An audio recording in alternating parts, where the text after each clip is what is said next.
Earlier this year, my wardrobe stylist, Cynthia Gardner, helped me to tackle some spring cleaning in my closet at home. This is tough love here, people.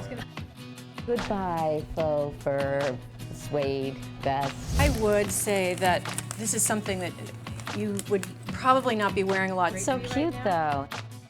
I have too many shoes. These, I think, have seen their day. Every year I think, maybe I'll wear those this year, and I don't. So I think we should donate these. So if you're one of those who thinks breaking up with your clothes is hard to do, I am right there with you. But during that little exercise, I learned that we wear just 20% of the clothes we own 80% of the time. Did you all know that? And the rest just hang there and collect dust. So why not put what we're not wearing to good use and give those items a purposeful second life by donating them to Dress for Success, an organization that prepares women for the jobs they want by helping them look their best, and so much more.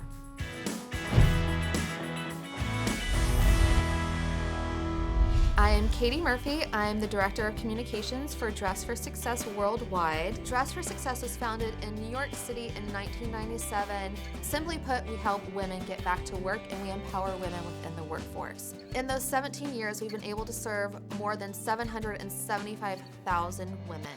My name is Jennifer Wojtowicz. I was born and raised in Taiwan. I was laid off about 2 months ago, and it was a shocking news for sure. It definitely created a little insecurity for me, only because you don't know what's next. That was the thought process I was going through when I got laid off. My name is Tamara Bullock, and I'm from the lovely island of Jamaica. I came to the U.S. for college. I've held a number of administrative assistant roles. I definitely now at this point want to use my degree in a different way. My name is Eve Cardona, and I'm a single mom of 2 teenage boys that are 13 and 14. I used to work in the state office building in Harlem. I left the job because I had decided I was going to go back to school. It was a difficult decision to make. I had some concerns, obviously financial and also as a single parent. But at the time I figured, sometimes you have to take a few steps back in order to take a leap forward.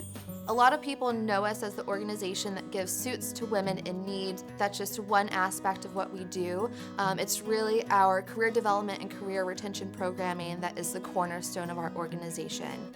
I joined Dress for Success in 2009, and it's been a blessing. Right now I'm in the works of starting my own business. One of the biggest things that Dress for Success advocate for, it's truly never give up on yourself. Dress for Success came into my life at a very crucial time. One of the first things that Dress for Success did was assisted me in obtaining sort of like a week's worth of professional attire. And obviously when you have a nice suit on and you're looking very professional, you can stand up a little taller and you feel a little bit more confident. Dress for Success believes that every woman can succeed. Sometimes that belief can waver a little bit, but being a part of this organization just continues to reinforce that belief. I've always been a confident person, but it's nice to be reminded.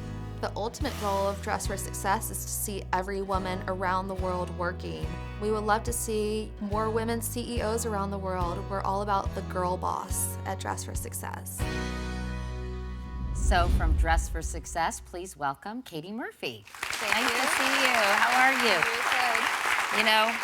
We should mention before we start our conversation that Jennifer, Tamara, and Eve are all backstage raiding the racks, so to speak, with Cynthia. They're looking at some of the items gently worn, or in some cases not worn very much at all, and we're going to see them transformed in our next segment. But it strikes me, Katie, that one of the great things about Dress for Success is the sense of community it provides for these women and support and guidance in almost all aspects of their lives. Definitely. Whether she's unemployed and searching, recently employed and adjusting, or even if she's gainfully employed, even if she has a job and is succeeding, we provide programming that sort of propels her on her path to economic independence. So how do you connect with these women, or how do they find you, and What kinds of women do you help on a regular basis? Sure. Well, right now we have more than 130 Dress for Success locations throughout the world. And in each community, we work with community-based organizations that really refer women to us. So those could be anything from domestic violence shelters to homeless shelters to educational institutions. But once a woman really makes a commitment to take her career to the next level and she has secured a job interview, they can then refer her to Dress for Success. And she comes in, and usually the suiting will be her first introduction to our organization. But from there, once she walks through our doors, she's a Dress for Success woman for life. What is the most important thing you tell people during an interview to do? And once they're all outfitted and ready to go, because I think people at home would appreciate this. People probably in the studio. What are the important things that really need to be accomplished during the interview process? Well, you really have to learn how to sell yourself. A lot of women are very humble when it comes to their job interviews. We don't really like to brag about ourselves. We don't want to come across as being arrogant. But really, this is the time where you want to put your best, not just face forward, but foot forward. You want to put your best everything forward. So we try to provide them with that boost of confidence so that they know that it's okay for them to brag about themselves and to talk about themselves in that way. You also teach financial literacy. We do. So once a woman gets a job, what does she do with her money now that she's making money? A lot of women don't even realize the benefits of having a savings account. A lot of them go to check cashing places and don't understand that, having money in a bank can actually make you money. What's a 401k? How can you use credit cards in a smart way? So we sort of address all of those issues in financial literacy. And this is a program that we have had 100% success with.